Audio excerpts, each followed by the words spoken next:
Salutations, Legion of Doom. Welcome to Podcast The Storm, a social awkward outcast, crazy weirdos, and all around nerds convene to talk and debate all things pop culture. With me, as always, is my co-host, the nerdy occultist, aka the Authenticator, Dalton L. Mortimer. Good evening, folks.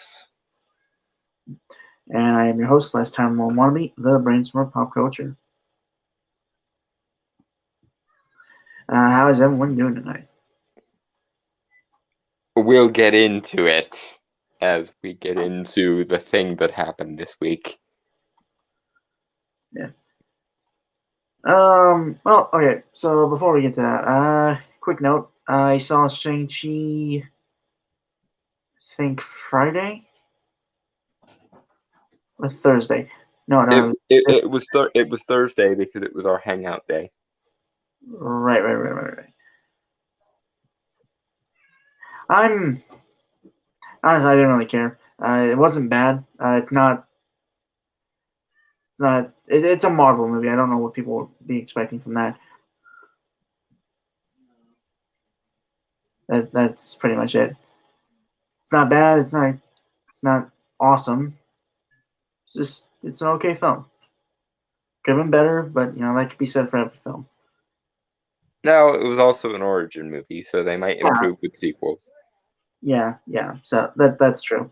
So yeah, I'm just kind of burnt out on the MCU at the time, just because Far From Home kind of dulled my want for Marvel movies.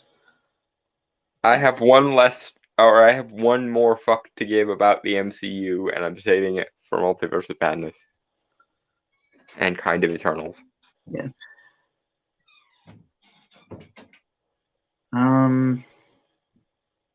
Yeah, so first things first, kind of speaking of which,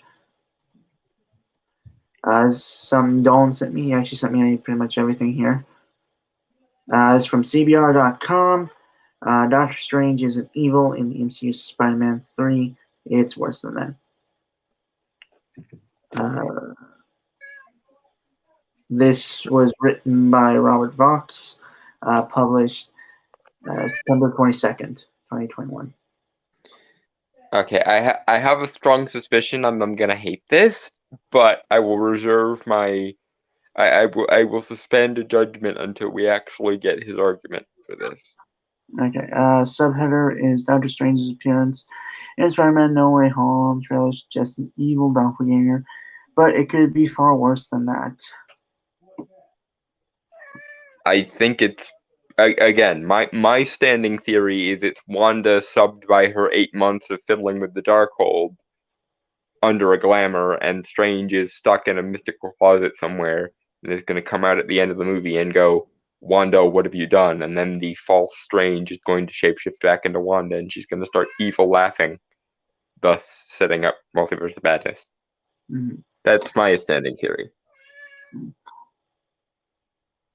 Because we've heard in behind the scenes stuff that it's supposed to be Wanda that's the one who opens up the multiverse, and Strange winking at Peter, and I say Strange in air quote Strange winking at Peter in the No Way Home trailer brought to mind Agatha winking at Wanda, which might have been something that evil Darkhold touched Wanda picked up from Agatha, because I'm of the suspicion that after sitting with the Darkhold in a room for 8 months, Wanda is going to have come to the conclusion that maybe Agatha wasn't so bad after all, and that at the end of Multiverse of Madness, when she's trying to get her life back together, she'll go and seek out Agatha to be her tutor again, and thereby we'll get a WandaVision season 2, which will hopefully be subtitled Agatha All Along,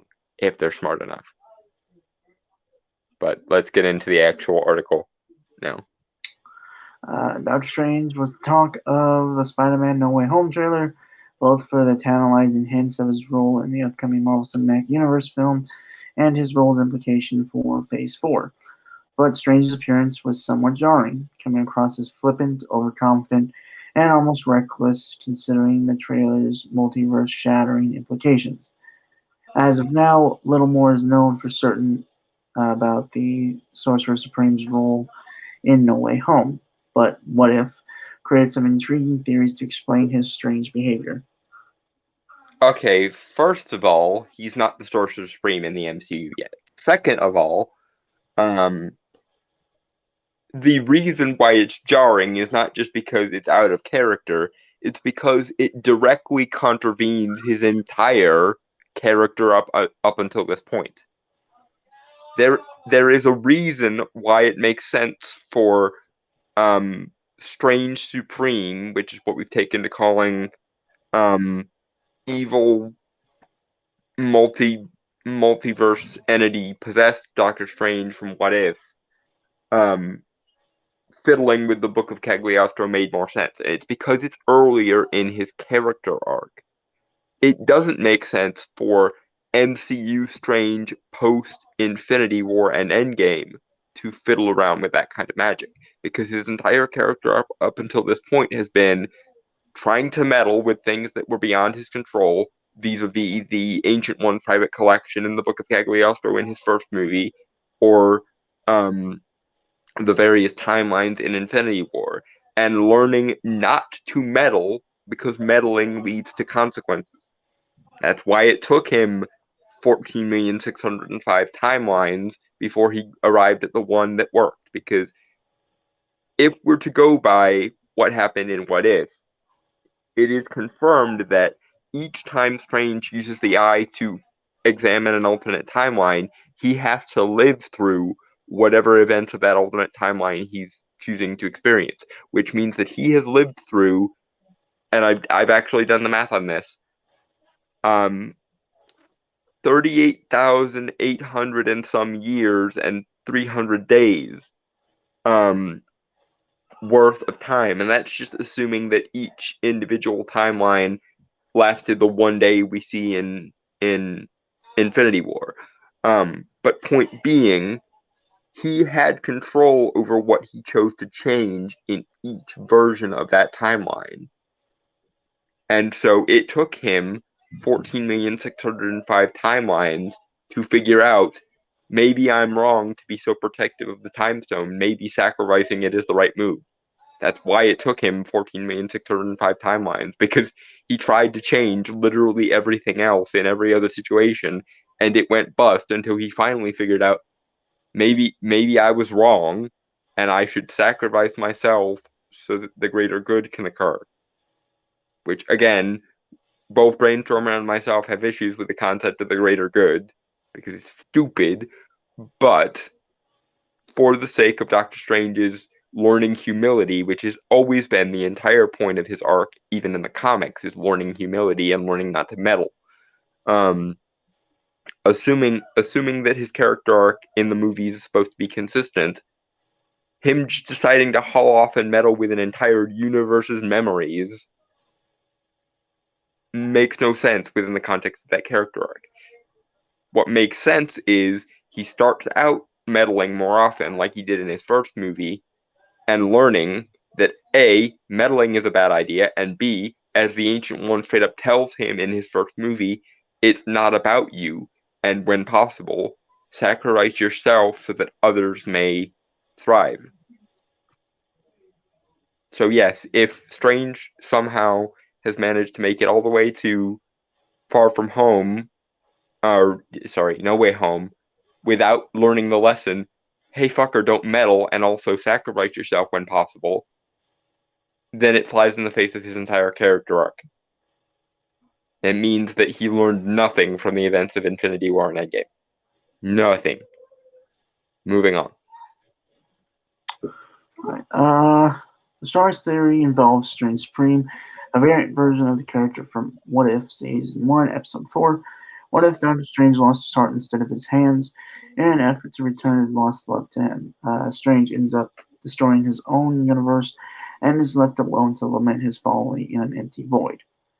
And some fans believe that the Strange scene in No Way Home trailer is, in fact, Strange Supreme and the cataclysm that follows all part of some evil design. He's not really evil, and also I don't think he would make the same mistake twice. Yeah, no, if you actually watch the episode of What If, even the stupid version of Doctor Strange that existed in that timeline that did actually meddle with the Book of Cagliostro and did try to absorb every mystical entity he could get his hands on, up to and including Shima-Gorath, even that version at the end was begging mercilessly with the Watcher while tears formed in his eyes, please fix this, punish me instead. I don't want to do this. The world should not have to pay for my arrogance. So even if this were Strange Supreme or universe destroying Strange, it doesn't make sense for him to just straight up go, yeah, I'm going to totally fuck up another universe in order to alter the timeline again. Because that would mean that he literally destroyed his universe, and despite having actually given lip service to having learned a lesson by begging the Watcher to fix things, learned nothing. Somehow. Which is just the most stupid thing ever. I personally think that, like I said, it's Wanda under a glamour and that we're going to get a reveal. And it's going to be her that breaks open the multiverse, just like the behind the scenes rumors and spoilers have indicated. Because that makes sense. It does not make sense for Strange Supreme to A, get out of his little crystal void that he made for himself, and B, somehow find his way to our universe, C, somehow take the place of our Strange, and C, or D, know enough about who Spider-Man is to care about what happens to him, or E, have some elaborate plan to try and get Christine back in this universe. Because presumably, if getting Christine back was what he was after, he wouldn't even need to fuck around with the multiverse in our universe, because in the mainline MCU universe, she's still alive and well and on fairly decent terms with him, at least from what we see at the end of his movie. So, if he wanted to just get Christine back, just go to Christine, be yourself, and fall in love with her all over again. Done. No multiverse shenanigans necessary. If it's Wanda trying to break the multiverse to get her kids back, and she pretends to be Strange in order to do it, and pretends to be helping Peter in order to do it, that makes more sense, even in this context. Moving on. However, while it's an interesting theory, it negates a much more likely option. The Sorcerer Supreme in the trailer may be the prime MCU Strange, in which case he's not evil at all, but reckless, overconfident, and inclined to attempt universe-shattering works of magic, seemingly on a whim. He's not Sorcerer Supreme until we hear the Vishanti call him that. I refuse to entertain this until we either see another version of the Ancient One show up and tell us that he is Sorcerer Supreme, or the Vishanti to freaking show up, which needs to happen at some point because we have the Darkhold in play, and if the Darkhold's in play somewhere in the MCU, then the Book of the Vishanti is also somewhere in play in the MCU. Fuck off. Secondly, what you just said flies in the face of his entire arc up until this point, because trainee Strange was stupid enough to fiddle around with the Book of Cagliostro, and it almost cost reality. But post Infinity War, especially the version of him that has lived at least 38,000 years of losing to Thanos over and over and over again every single day, and finally learned that his obsession with protecting the time stone was foobar and that he should just let it go for the sake of the universe. Given that, this is a Strange who is far more prone to self-sacrifice and far less prone to reckless bullshit meddling.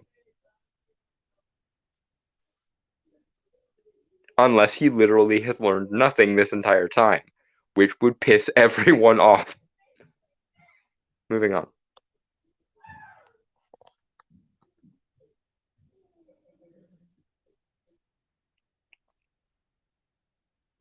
Unless Brainstormer left. Again. Which he may have. Presumably to get food. I apologize for the dead air, folks. Sorry, I had to throw something away real quick. Uh-huh. Okay. While that might be even more terrifying than Strange Supreme, it does hold some water in MCU canon. As predominant as Strange feels at this particular time in the franchise, he has only had one movie to himself thus far. His appearances in Thor Ragnarok, Avengers Infinity War, and Avengers Endgame were essentially cameos, and as a victim of the blip, he didn't exist for 5 years. Mm-hmm.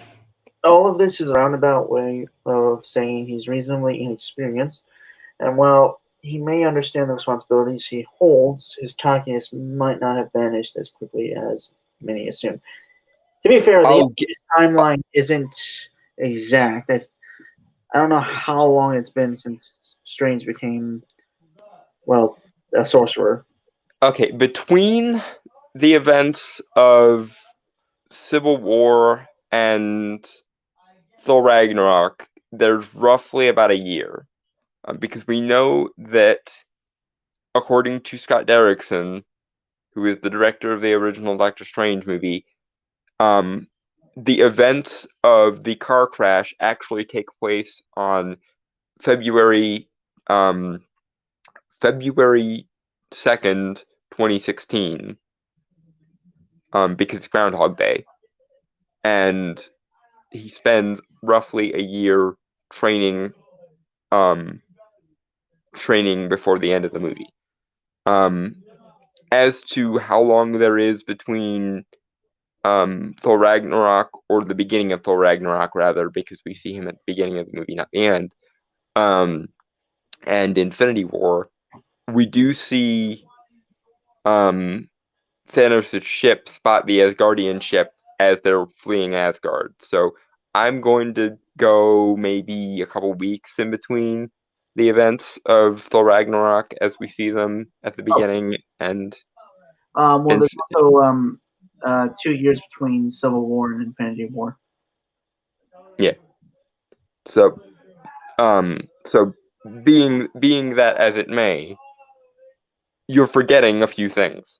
Thing one, Strange's Dormammu time loop that he apparently, again, according to Scott Derrickson, lasted long enough for him to gain more mastery over his powers, and must have had at least as many loops as we see in the movie, because it's in a montage format. So I'm betting probably at least a few thousand years of fucking around with Dormammu in that time loop, wherein he died literally every second of every single day within the context of that time loop. And then, like I said, I've done the math. I don't remember the exact number, but I do remember that it was at least 38,000 years worth of time if we assume that every single loop in the Infinity War time loop lasted roughly 1 day. If we assume that each individual loop in the 14,605,000 loops lasted roughly 1 day, then Stephen Strange spent 38,000 years and change doing nothing but losing to Thanos and suffering horribly.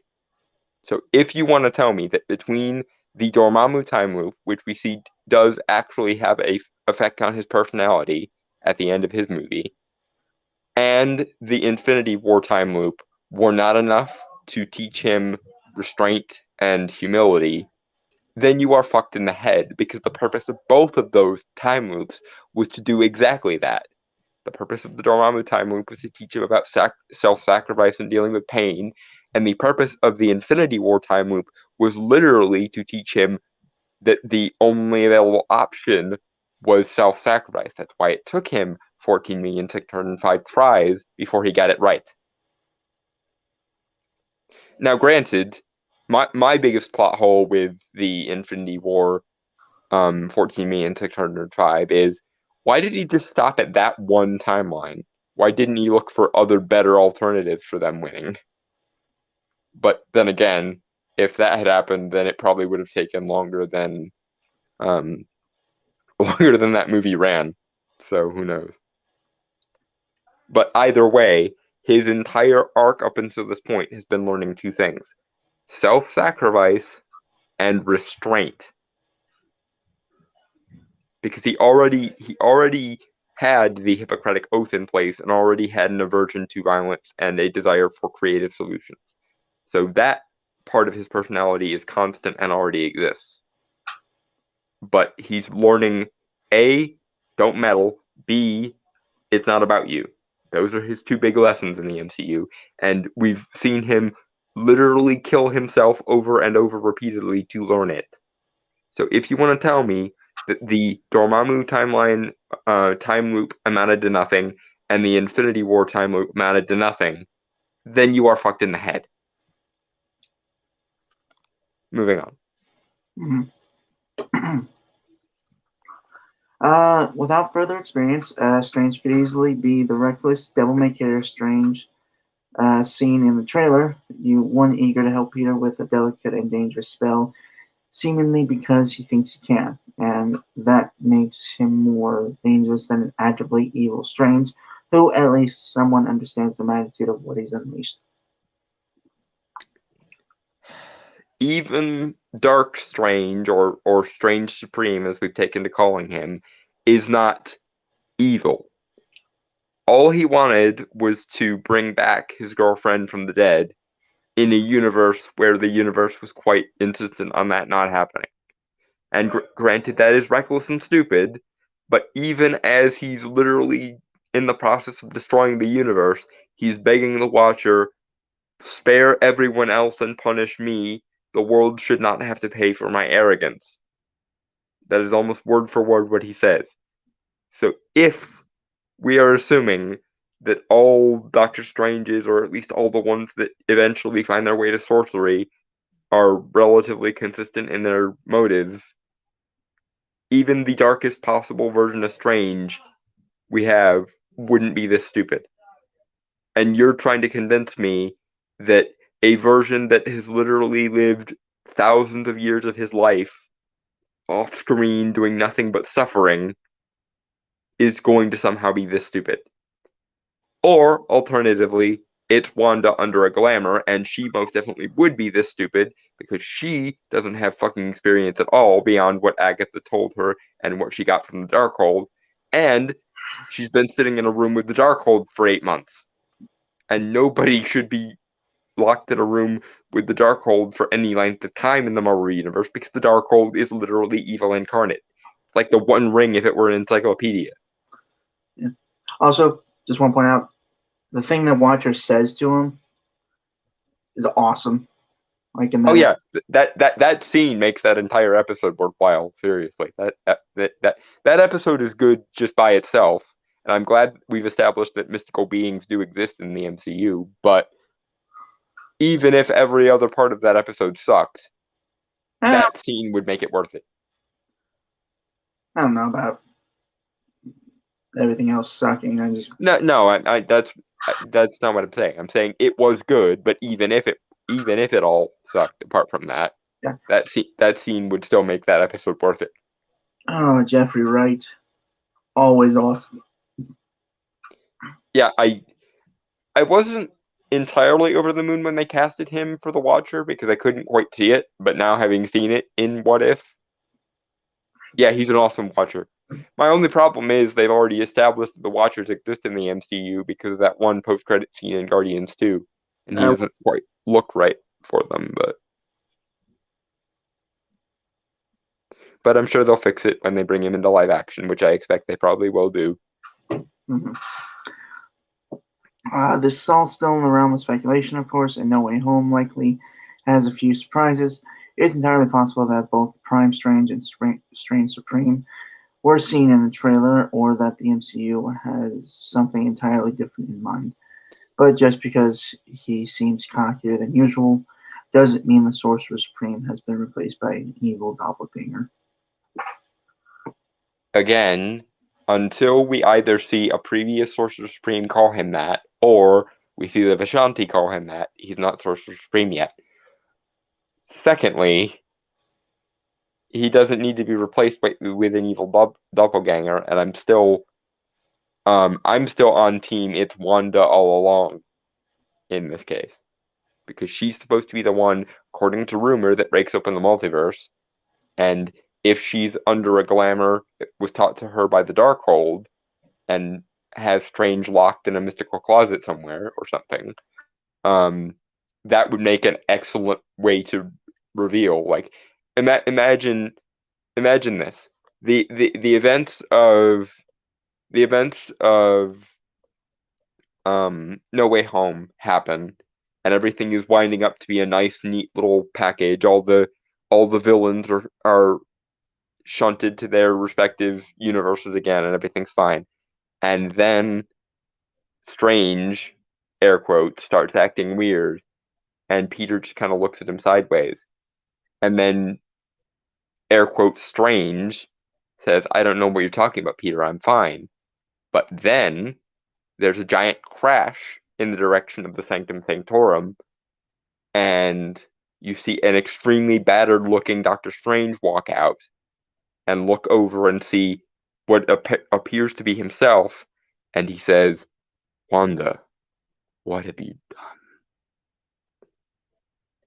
And then, air quote, Strange goes, "Aw, you spoiled the surprise," snaps fingers, turns into Wanda, and starts laughing.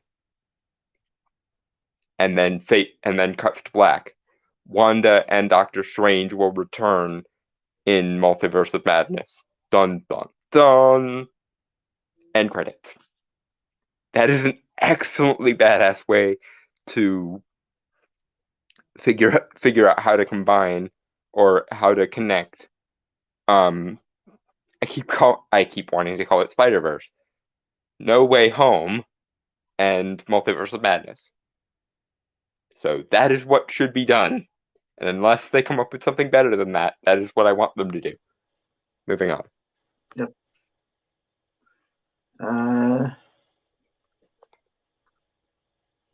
Yep. So this is one Dalton sent me. I'm not gonna have much to say about this one. Dalton will take full center stage again. Mm-hmm. This is from thehill.com. Johnny Depp bemoans cancel culture. This was written by Jenna Romaine, published September 3rd, 2021.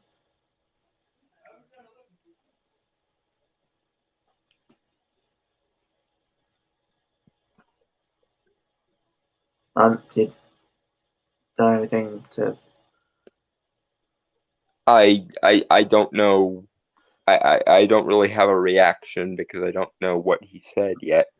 Okay, I good. imagine he's going to be saying entirely reasonable shit, and then the writer of The Hill is going to try and explain to us why it's not reasonable. Because reasons. Fair enough. And if I'm wrong, then I'll metaphorically eat my hat, but I would put money on it. Okay. Johnny Depp this week bemoaned cancel culture while attending a highly regarded Spanish film festival to receive an award, saying he believes it has become pervasive in society, and that he himself is a victim of it. Given that the man basically lost his entire career on the auspices of nothing more but an allegation of domestic abuse, and given that the evidence in that case suggests that he was actually the victim, not the perpetrator primarily, he gets to say he's a victim of cancel culture. Because the woman who by all appearances abused him got no consequences for accusing him of abuse, even though there was a non-defamation clause in their divorce contract. And yet he, the ostensible victim in this case, lost his job because everyone sided with Amber Heard because woman card. So yeah, he gets to say that cancel culture is going too far, and he gets to call himself a victim of it, given that he lost his entire goddamn career over it. Moving on. Johnny Depp this week. Oh, sorry, I read that. The actor, famous for acclaimed roles such as Jack Sparrow in Pirates of the Caribbean and the titular role in Edward Scissorhands, took questions from reporters at the San Sebastian International Film Festival on Wednesday about the repercussions he has faced since his ex-wife, actress Amber Heard, made public allegations of domestic violence against him. While simultaneously having almost no evidence of the fact, and Johnny Depp producing an audio recording that shows her as the abuser and not him. Mm-hmm. Not to mention the fact that even if there was anything between them that would qualify as abuse, there was a non-defamation clause in their divorce contract, and she has violated it 6 ways from Sunday. Meanwhile, Johnny has maintained being sympathetic to her even while he was being hit, as per the audio recording. Also, this is a complete sidebar, but in terms of famous characters that Johnny Depp has played, I want to just throw this out there. One of my all-time favorite movies is Roman Polanski's The Ninth Gate, and it annoys me that for some reason Dean Corso, who he plays in Ninth Gate, is not on the list of favorite Johnny Depp characters for most people. But yes, I haven't seen that movie. Yeah, for anyone who hasn't, it's awesome. It's a supernatural horror noir movie, and it's awesome. It may actually be Johnny Depp's best movie. And what's more, it was made in 1999 before he started using the annoying faux English accent for everything. So if you want to watch a movie where Johnny Depp isn't doing the stupid accent voice, then Ninth Gate. It's, again, a supernaturally oriented detective noir, basically. And it's awesome. Especially if you like antiques like I do. Because it's basically antique book porn. Honestly, my favorite role is Sweeney Todd. I mean, that is not a bad choice. I also love Sweeney Todd. You are young, the world has been kind to you. You will love. Right. Every time. Right. Okay. So it's a very complex situation, this cancel culture, or this instant rush to judgment based on essentially what amounts to polluted air. Depp said, according to the Associated Press. It's got so far out of hand that I can assure you no one is safe, not one of you, so long as someone is willing to say one thing. Okay, that is probably the most neutral and objective thing he could conceivably say, given that he has recently lost his career over an allegation, and nothing but an allegation. Yeah. Depp lost a libel case in the United Kingdom last year against a British newspaper that accused him of domestic violence. At the time, the ruling judge said the allegations were substantially correct. A British court ruled against allowing Depp to appeal the ruling in March. Yeah, and the suit in Virginia is going ahead anyway, because there's reason to believe that the judge in the British case was biased because Amber Heard played the woman card, and the Court of Appeals in Virginia even basically said as much by pointing out that American law is different than English law, and English law has no jurisdiction over pet. Like, Amber Heard basically cited the fact that she got it thrown out in the UK to the Virginian judge, and the Virginian judge basically laughed at her and went, "This is Virginia, not the UK, darling. Why do you think that a UK ruling has any jurisdiction here?" Also worth noting, the UK is the country that almost threw a comedian in prison because he taught his dog to do the Nazi salute in order to annoy his girlfriend. So, pardon me if I am extremely skeptical of conclusions drawn by the UK civil suits. Mhm. Um, you know, Moving on, yes. Depp is suing Heard for $50 million in Virginia over an opted Heard wrote about domestic violence for the Washington Post. Though the trial has been delayed until April. And on that note, I would just like to wish Johnny Depp all the luck in the world. And honestly, I hope you end up getting awarded more than the $50 million you're suing her for, because at this point she deserves it. Mm-hmm. All of the evidence suggests, Johnny, that you are the victim in this relationship. And while I'm not precluding the possibility that it might have in some way been mutual, it is fairly obvious from what she said in the audio recording that we have that you actually don't engage in abusive relationships toward her. And that's one of the things that makes her want to abuse you, because in her mind, the fact that you won't hit her and the fact that you complain about being hit by her makes you a weak little bitch somehow. And I'm not saying that I agree with that at all.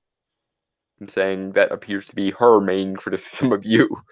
And when one party is hitting you and also simultaneously calling you a weak little bitch for not hitting back, I think it's reasonable to conclude that even if the relationship is somehow mutually abusive, one of these parties is definitely the more victimized party, and in this case, the man is the more victimized party. Mm-hmm. Moving forward. It takes one sentence, then there's no more ground. Carpet has been pulled, Depp said. It's not just me that it's happened to. It's happened to a lot of people. Women, men, children have suffered from various types of unpleasantries that sadly, at a certain point, they begin to think it's normal. And it's them. It's not. Again, he's being about as neutral and objective as he could conceivably be. If I were Johnny Depp and all this shit had happened to me, I'd go out guns blazing. Damn the consequences. But even while he's objectively correct, he's still not rubbing it in anyone's face, because by all accounts, Johnny Depp is a really, really, really good dude, to the point that when it came time for his suit in Virginia, two of the people that he was able to call on were his two exes, who didn't even have any desire to fuck him over, by all accounts. Like, he literally called the woman that he cheated on with Amber Heard back when they were dating to defend him against Amber Heard, and she did it. So, what are we supposed to conclude from this? Because when not even your worst exes can say a bad word about you and be honest about it, we can reasonably, I think, conclude from that you're a pretty decent guy, and or that the woman you're fighting in this instance is an evil bitch. Moving on.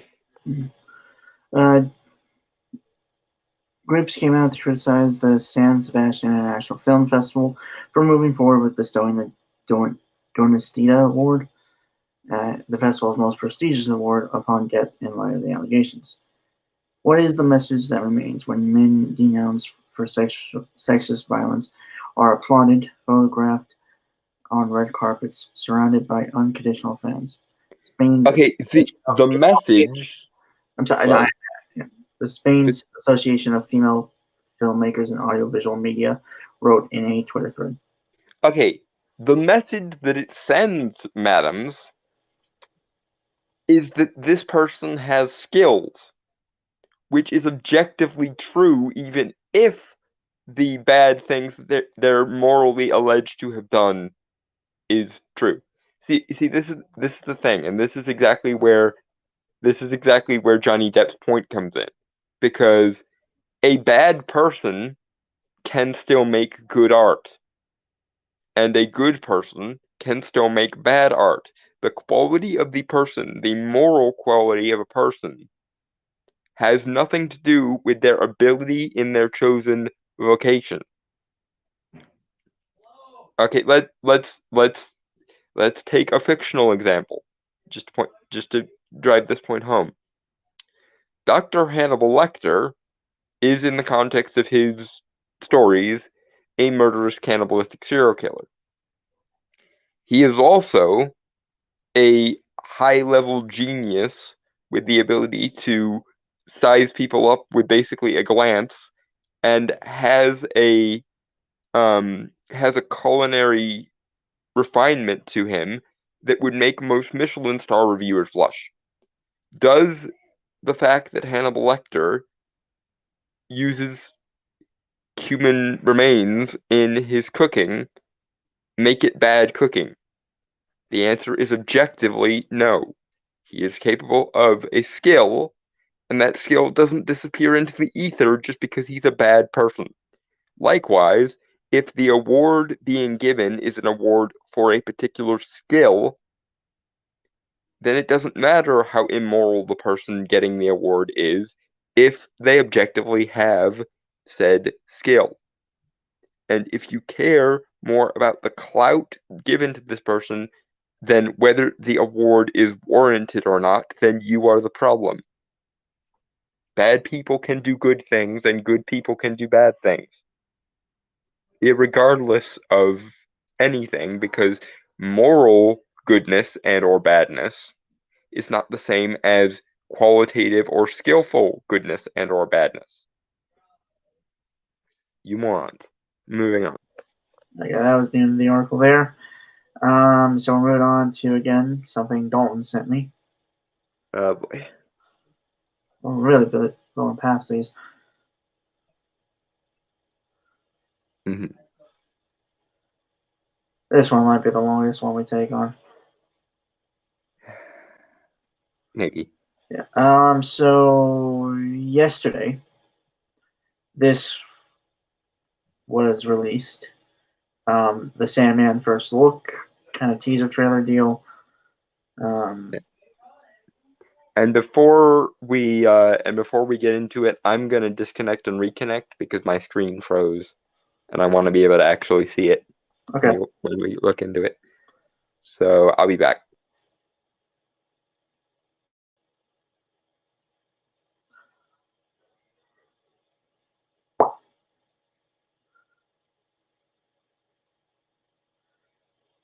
Yeah, full disclosure, folks, Dalton's probably going to take the lead on this one.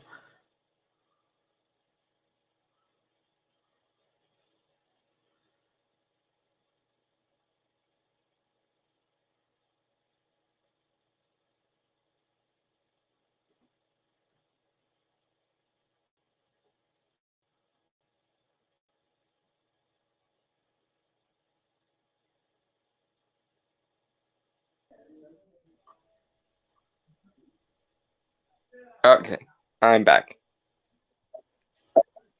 Mm-hmm. Yeah. Shall we, And Banana? we shan't yet because I just want to point this out for anyone who's, for some reason, this is your first episode of this show. Sandman is, without question, my favorite comic of all time. And it kind of saved me from a severe bout of depression back in, I want to say, like 2013, 2014.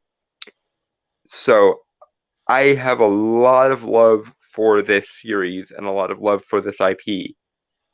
The criticisms that I am going to have to levy at this are therefore out of love, and I am going to have to be very crass with it because when you love something, you hold it to a standard. Right. And full disclosure, Dawn got me into reading Sandman. I haven't read it lately because I've been busy with a lot of other things, and also I have other comics and stuff to read. Yeah, but he's read up until I think Season of Mist, right? I don't know. I'd have to check again. I think I'm not like I'm through a few. I know that. The last thing I remember probably Dreams like Lover and like Reincarnation. I think that was that Season of Mist?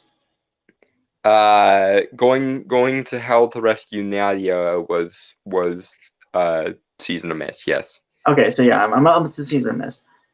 And I am he goes and Lucifer quits and gives him the key, and then he has to play steward of the key for the rest of the arc. Yeah. So I'm not as versed as Dalton, obviously, but I am a fan. However, I will probably take. I'm going to judge this as its own thing because I feel like it's necessary to. And we had a brief conversation actually prior to stream about this. Mm-hmm. Mainly, I'm just going to look at it from like kind of a filmmaker's point of view for this. And I am looking at it from You Promised Me Sandman, so I'm expecting Sandman. Yeah.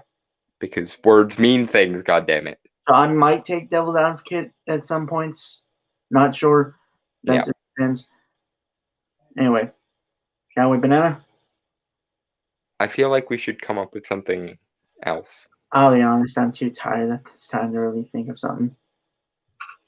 Plus, isn't really warranted. Yeah, it's also not very long. So yeah, I guess Banana. Tonight we will achieve what no one has even attempted. We will summon and imprison death. I give you a coin made from a stone. And I give you a feather pulled from an angel's wing. Okay, this is going to be my first problem with this. Who slipped sleeping medication into Charles Dance's coffee this morning? I don't know. I think he's doing a good job. And why couldn't they have gotten a second take where he was more like animated? Because A, this is one of the key parts of the beginning of the story. B, speaking as someone who does actually know a thing or two about ritual magic, you're trying to summon a fundamental force of the universe. Put some more oomph into it, Roderick. And thirdly, if you were going to use this as your teaser trailer hook, guys, you might want to make sure everyone's awake when you do it.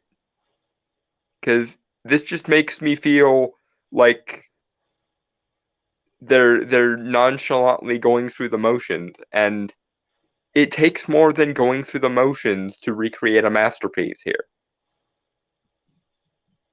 You can't just say the words and then expect us to go, oh yes, this is totally like the comic. You actually have to put some of the atmosphere and effort into it.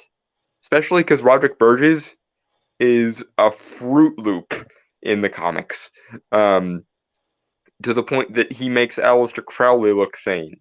And yes, I'm fully aware that he was probably supposed to be like an Aleister Crowley pastiche. That doesn't change the fact that he's supposed to be really over the top. And over the top, he is not being here. So yeah, who slipped NyQuil into his coffee? I'm fine with it. Honestly, it's Charles Dance. He has just that voice that engages you. Well, I know, but that's why I'm saying, if ever there was a time for him to go all quasi-Shakespearean over it, because the thing is, Roderick Burgess is supposed to be a 19th century occultist and aristocrat. So if anyone's going to go all really melodramatic and over the top, especially in the middle of a summoning ritual, it's somebody like Roderick Burgess. So again, playing this character as nonchalant and vaguely only barely interested is a weird acting choice, and I wish somebody had. It's not that I'm mad at him for not putting in the effort. It's that nobody thought to ask him to do a second take. This I mostly blame on the director, because it's like, if your actor isn't feeling it the first couple of times through, just do a different take. It's really not that hard. Anyway, Banana. I give you the blood from my veins. We summon you together! Death has family, desire, destiny, despair. Oh, shit. I pressed the wrong button. Okay, in regards to this section of the trailer, my only problem is that somebody else is talking here, and in the comics, Roderick was smart enough to figure out who Dream was on his own. So my question is, number one, who was qualified to tell him who Dream is? And number two, why can't he figure it out on his own like he did in the comic? Because Roderick Burgess may have been insane, but stupid he was not. Apart from the stupidity of, let's bind death, and that totally sounds like a good idea, Derp. And then let's lock a fundamental being of the universe away for a century or so, Derp. Yeah, short-sighted, but not unintellectual, I guess is what I'm saying. It depends on how you define unintellectual. I guess it depends on how you define unintelligent. Yeah. He's short-sighted and way too caught up in his own ego, but it's because he's maniacally ambitious. He wants to be the demon king of the world, basically, and have death under his control, because he wants to essentially bind death and turn it into a familiar, which, as you can imagine, goes horribly, horribly wrong because reasons. One thing I will say here is this is the part of the trailer I like the most, the part where it's going through the various items, because the various items look the part. And I actually like the small change of making the sand black instead of just regular sand, because it gives it a more ancient epic quality to it. Honestly, I would have picked the word primordial. Yeah. But point being, these are the kinds of changes that I would have liked to have seen more of. The kinds of changes that actually make the story more epic and more grandiose. Because this is the straw man that gets floated around all the time. You just don't like when they change stuff. No, I dislike when they change stuff for the worse, or they make shit less epic than it should be. When they make changes that make sense or add to the mythos, then it makes total sense. And in fact, if there's a better case of a retcon making a story better than Neil Gaiman's run of the Sandman, I can't think of one. It is a masterclass in how you do a retcon correctly. Hi, how you doing? Daniel does rewrites and fanfics and stuff, where I do change up lore and stuff sometimes. Yeah, but no offense to you, my friend, and you know how much I always encourage you, but as good as you are at retconning stuff, I don't think either of us will ever be adding to the DC Sandman mythos like Neil Gaiman did levels of good at retconning. I wasn't saying that. Mm-hmm.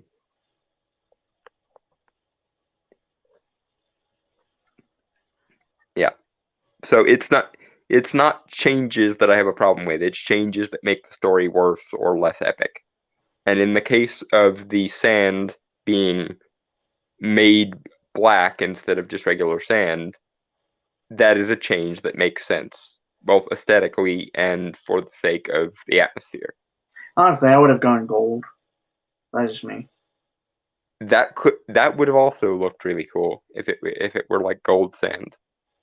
But I get that like the endless are supposed to be born out of darkness, so it does kind of make sense. That's right. Because they're born out of like primordial darkness. Anyway, shall we? Yep, banana. Banana. Which one have I got? Dream. You're gonna need all the help you can get.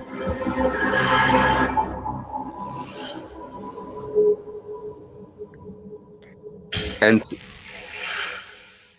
see, this is where I have to make what is probably going to sound like the stupidest complaint, but they're important because it's the main character.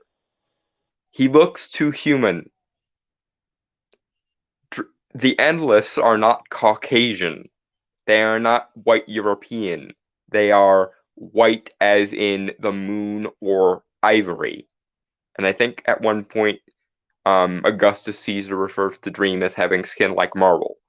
And moreover, in addition to his skin should actually be white, which could have easily been done with either makeup or CG or some combination of the two. Yeah, me and Dawn had this kind of brief conversation on this beforehand. Yeah, totally agree. Like, here's the thing: like, the actor who's playing Dream looks like Dream. You know? He could play the character.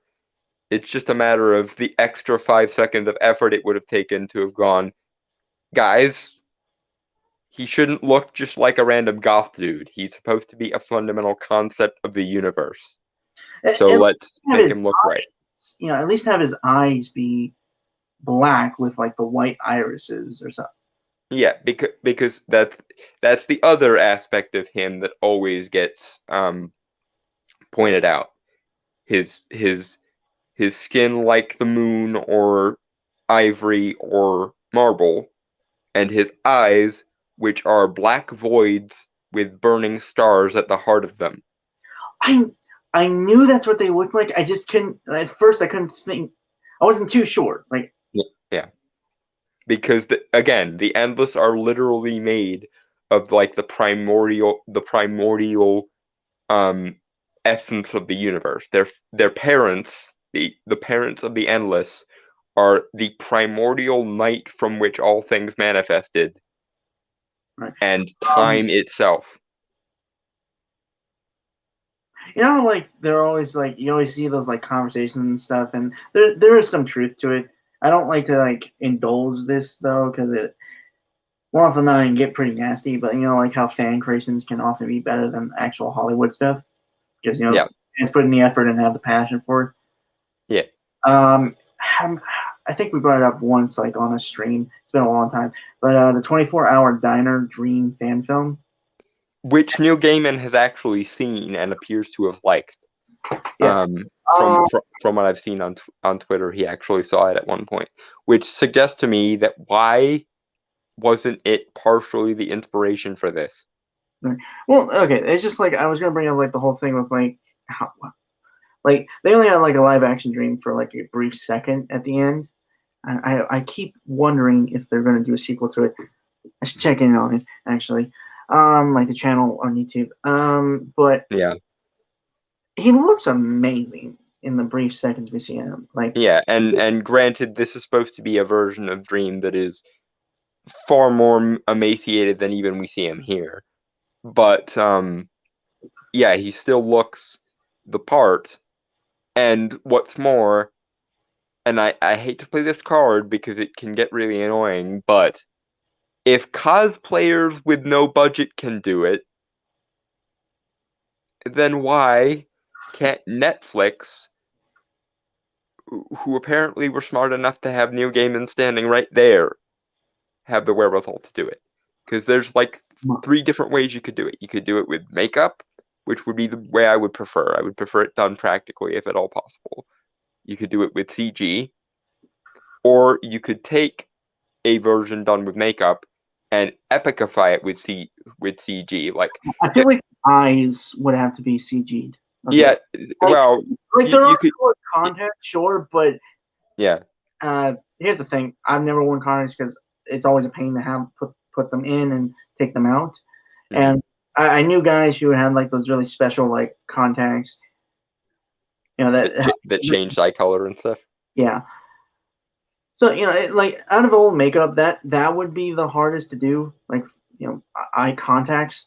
But again, it's also one of the key features of Dream as a character is the problem. So even if it were the hardest to do, I mean, it's a little bit like it's a little bit like trying to do The Witcher and not making Yennefer's eyes the purple elven color they're supposed to be, which you did do correctly, Netflix. So yeah.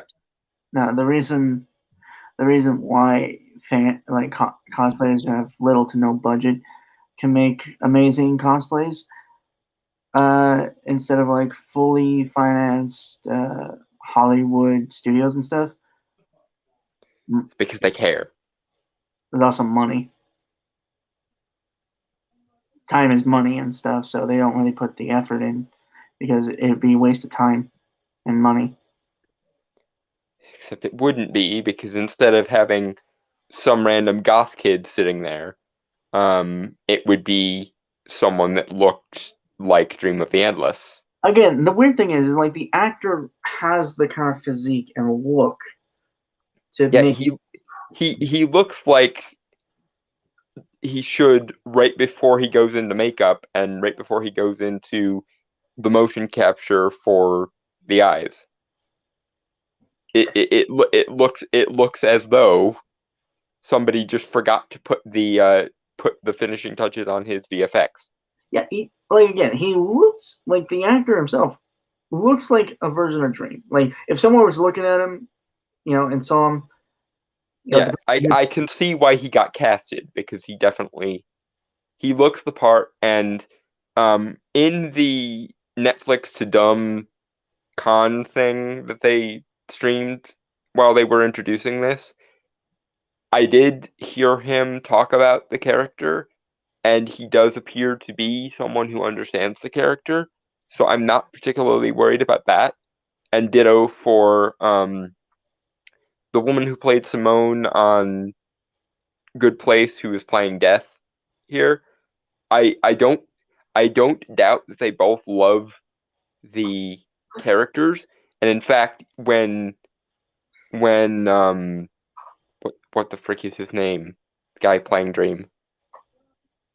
But when he was presenting on stage, he actually kind of had a catch in his throat that made me think he was nervous, and that cemented to me that he should be playing this role. But you don't set your actors up for failure, studios. If the character needs to have, ivory or moon-colored white skin, and honestly, I'd prefer you go with the moon aesthetic, because again, the Endless are concepts born out of pure primordial darkness. Plus, it would be a really cool aesthetic if his skin was subtly glowing like the moon. But if your character's supposed to have eyes like stars in a black void and moon-colored skin, then give him eyes like stars in a black void and moon-colored skin. Especially because it really probably wouldn't be that expensive of a costume choice. Especially not when you consider that there are many fans among creative people who would kill to be the makeup artist who does the makeup for Dream of the Endless. I'm willing to bet actual money that if you called Glenn Hattrick right now, he would do it. Oh, Glenn. Dude, I haven't heard that name in a long time. If anyone's ever been on like sci-fi in like the early 2010s, Yes, you'll remember a makeup effects artist competition show called Face Off, and Glenn Hattrick was one of the judges. yeah. And he's also, at least according to his Twitter, a practicing occultist. And I would bet dollars to donuts that he has read and loves Sandman. So, again, if you called Glenn Hattrick right now, he would be, how much do I have to pay? He would probably say something along the lines of, how much do I have to pay you to be the guy who does Dream of the Endless's makeup? Right. And he would be right to do so.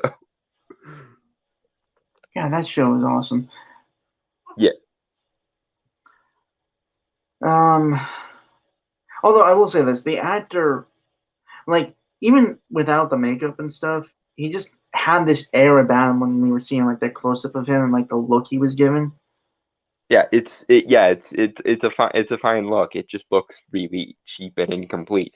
Well, no, not like physical looks. I mean, like the acting he was doing with like the eyes and stuff. Yeah, the glare of how dare you mortals presume to bind me, which the when I get out of here, I'm going to trap you in your own living nightmares sort of look, Yeah, which is the look that you would get from Dream of the Endless if you were stupid enough to A, summon him, and B, lock him in a crystal fishbowl for a century.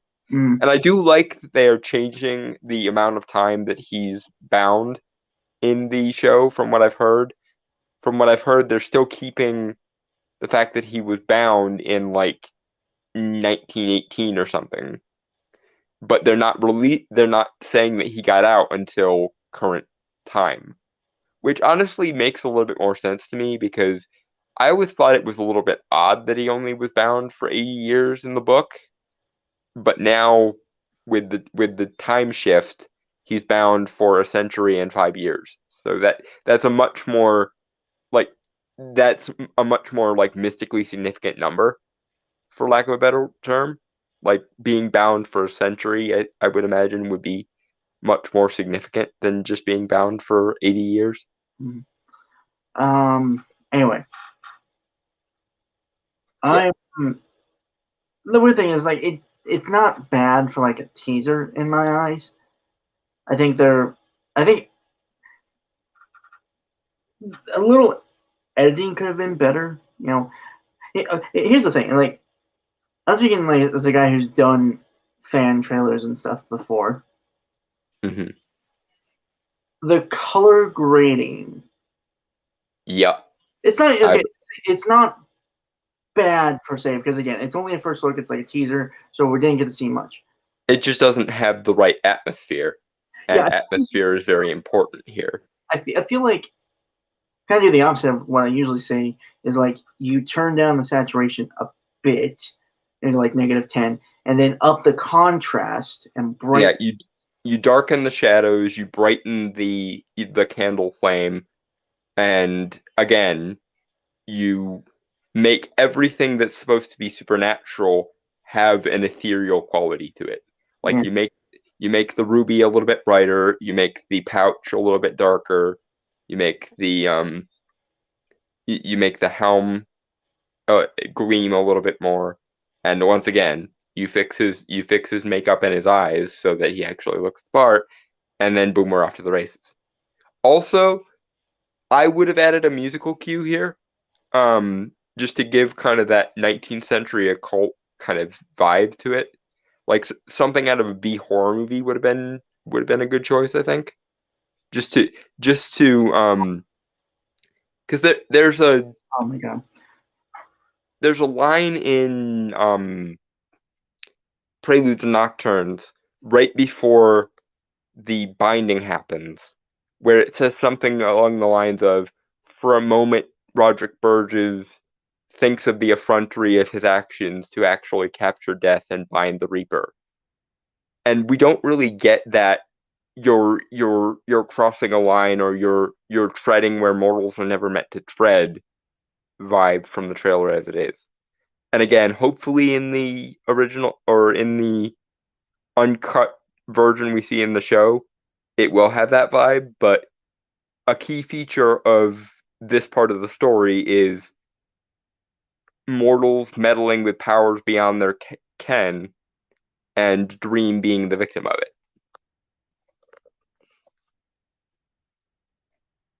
Yeah. But anyway, moving on to something more positive, because Orville. Bad City stuff. Post this at, or read this at 9:04, so I didn't get to it now. Open up an Office Depot type store and call it Pin Island, right across from my friend's heating and air store called OnlyFans, while someone sells pottery out of their van with a "We Sell Pot" sign. Good to see you, Bat City stuff. Yeah, so we're going to end on a light note. Actually, I sent this. Yeah. Yeah, because we've been really just like it's been so long. But yeah, the Orville New Horizons official teaser trailer. It's been so long since we heard anything about the Orville. I'm just glad it didn't die, because if we are forced to live in a world where Star Trek Discovery gets another new season and we didn't get a season 3 of the Orville, I would start boarding things. Although this does say the Orville season 3 official teaser trailer. It's the Orville New Horizons official teaser trailer, so I don't know what that entails. I think it's just acknowledging we know it's been a long time and we're basically viewing this as kind of a soft reboot, I think. Yeah, fair enough. Yes. Yeah. Keep in mind, it is a teaser, so there isn't much there. It's only 50 seconds, so. Shall we? Yep. Banana. Banana. You know, I really wish they'd let us play music up here. Make these long trips go by a lot faster. You don't know how this crew is going to feel a year or even a month from now. I am sorry to have caused you distress. I'm going to use my imagination and pretend that didn't just happen. People are scared, Captain. Your crew is scared. I have missed this set. It's almost like seeing a reboot of Star Trek Next Generation, which, given the fact that so many of the writers actually do come from TNG, that makes sense. But this is the sad thing. If this were Star Trek the Orville, like if this were actually in the Star Trek universe, it would be a better ode to Star Trek than actual modern day Star Trek is. Like if you set it in between original series and Next Generation, like in that 70-year gap, for example, I would watch the hell out of that. Yeah, someone actually made a Star Trek Orville fan intro. I love the internet sometimes. Other times the internet makes me want to beat my head into a wall, but I love the internet sometimes. I mean, to be fair, you do look up more of the latter than the more of the former than the latter. Uh-huh. That's kind of on you. Shush. I mean, you're objectively correct, but also shush. Right. Okay. Although something seems weird to me with the set. Well, I mean, it has been a few years, so. No, it doesn't have carpet. You're right. I'm gonna have to go back and watch old episodes of the Orville now. Not that I'm complaining. I don't know. It's just it seems so. I don't know. The ship looks a little different. Not so much in the design, but more so like color. It's possible this might be a new ship in the same way that sometimes when when big events would happen, they would redesign the Enterprise in Star Trek sometimes. Fair enough. It's just again, it because I mean, this is older. you know? This is Kalon War era for the Union now, because Yeah. the end events of season 2, with the Kalons being revealed to basically be the Borg. Right. No, it's not even like it looks military. It looks like with the original Orville, if I remember correctly, it looked warmer. It looked friendlier, you know? This looks Mhm. super cold, metallic even. Which, Yeah, like, Kalon War, yeah, that makes sense, but I don't know. yeah. I mean, they might be trying to go a more dramatic route with it, which honestly I wouldn't mind, Oh, because yeah, no, I'm totally fine with that. Like, honestly, yeah, I'm so sick of like shows that have a story that is serious, but they always just don't. They don't play it more. They don't play the ball where it lies. You know? yeah. I mean, the Orville's always been pretty good at balancing the Yeah. heart and the humor, because it's the thing I like about the Orville that not even Star Trek does is in the Star Trek universe, because it's supposed to be in this utopian far-flung future where most of humanity's problems have been erased. The people don't really act like humans anymore. Whereas in the Orville, because it is its own thing, and this is the only good thing I can say about it not existing in the Star Trek universe, because it is its own thing, you can have people cracking jokes or making pop culture references, or pulling pranks on each other and shit. Which is not something you can really get away with in Star Trek, because it's supposed to be a time and place where we've um moved beyond that, to the point where one of the biggest complaints a lot of people have about modern Trek is they swear all of a sudden now, and they never ever did in Star Trek, TNG, Voyager, or even Enterprise. Whereas in Orville, because it's a Star Trek type future, but still with humans that act like humans, Yeah, it makes total sense for them too. I don't think you watched it. I watched some of it. Got into it though. Babylon 5. I tried, but I only watched like one episode, and I didn't ever get back to it for some reason. Or like the golden age of sci-fi in the 90s and early 2000s. Mm-hmm. Or Farscape, really. Farscape is so good. I miss Farscape so much. Don't ever bring it back. Don't bring it back. No, because they'll ruin it. But for the love of God, I miss Farscape. I mean, I wouldn't mind reruns, but anyway, that's besides the point. What I mean is, like, it's like this. It's this futuristic setting, kind of, sort of. I mean, Farscape is a little more iffy on that, mind you. But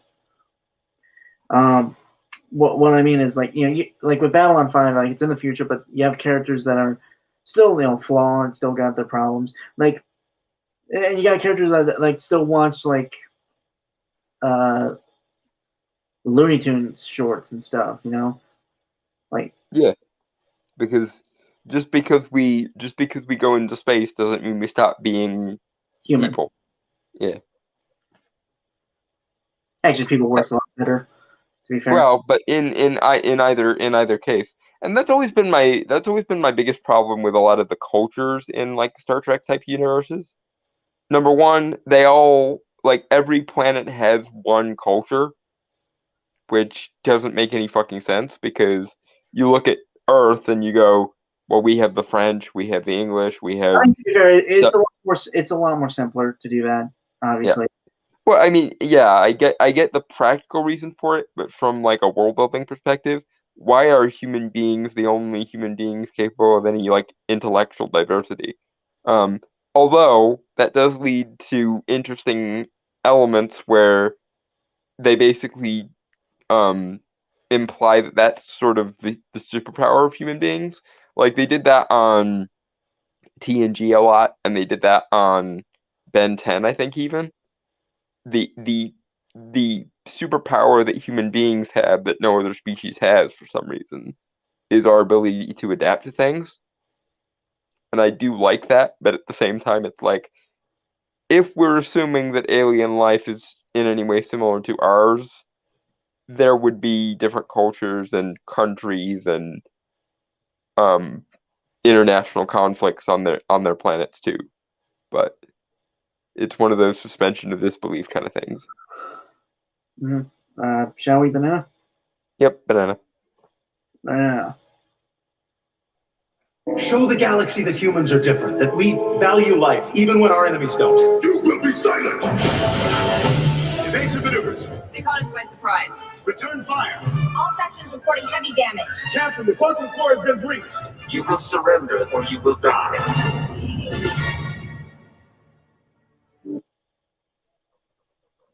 So you weren't wrong about maybe getting into a more serious thing. Mm-hmm.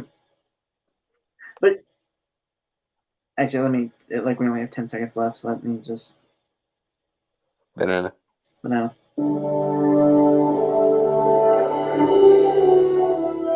Welcome to the galaxy.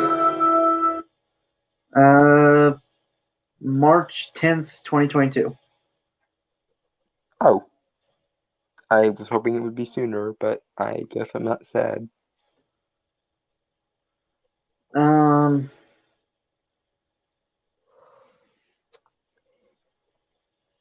Right, the thing I was worried about, it's kind of the thing that it's kind of one of the reasons I don't really watch or really engage with Rick and Morty.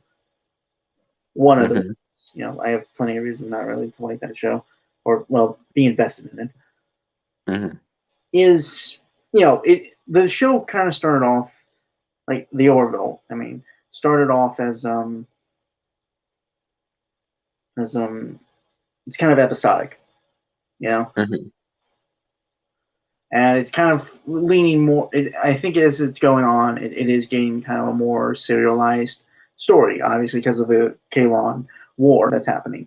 I'm not saying like they dropped the episodic nature, like do one shot. Yeah, they're incorporating though more story based elements in the same way that Star Trek Next Generation before the Borg were introduced were very episodic, and then after the Borg got introduced, that was when things got more serialized. Right.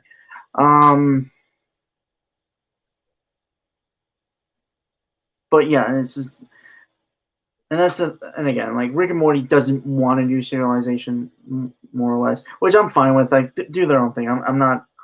It's just like me. I prefer a long. Yeah, it seems like it's something that Justin Roiland and Dan Harmon argue over, because I think one of them wants to do serialization and the other wants to keep things freewheeling. Honestly, at this point, I'm siding with whoever is saying they should do more serialized stuff, because the best episodes of season 5 were the bird person episode that had backstory and the evil Morty reveal two-parter right at the end. Also, Final Space, if anyone's ever checked that out, it's a really good show. It's basically Rick and Morty, but less.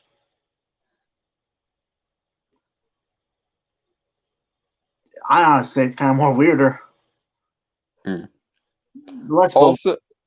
Also, on the topic of Rick and Morty, there's been a lot of live action Rick and Morty quote unquote trailer shorts.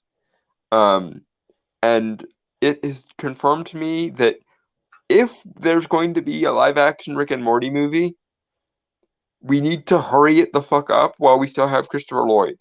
Because Christopher Lloyd, God rest his soul, loves the hell out of Rick and Morty and wants to play Rick. So why in God's name are we not letting him do exactly that? Right. Spazzy stuff. Just type some stuff. I want to see Ben Shapiro versus Jesse Eisenberg and Mark Zuckerberg. Just have them in a room arguing with each other. Would y'all want to see or listen to something like that? Morbid curiosity, but probably not. I want to see Eisenberg versus Zuckerberg just because in 2010's The Social Network, Jesse Eisenberg played Mark Zuckerberg, and I think Mark Zuckerberg would have a lot of interesting things to say about that. Which, by the way, if you guys haven't seen that movie, highly recommend it. It's on Netflix for free, or it was the last I looked. I'm good. Yeah. Looking forward to the Orville. Oh yeah. Other than that, I don't really have anything else to say. I really, really hope I don't have to watch my favorite comic ever written slowly die because people just didn't care. So I don't think please, it's not that people don't care. I just think they're looking at it from a weird angle. yeah, please just like honestly, this is on the list of things that I can die happy if they do right. So please just do it right. So with that, folks, I want to say goodbye, adios, aloha, auf Wiedersehen, sayonara, peace, cheers, and Pleasant dreams, folks.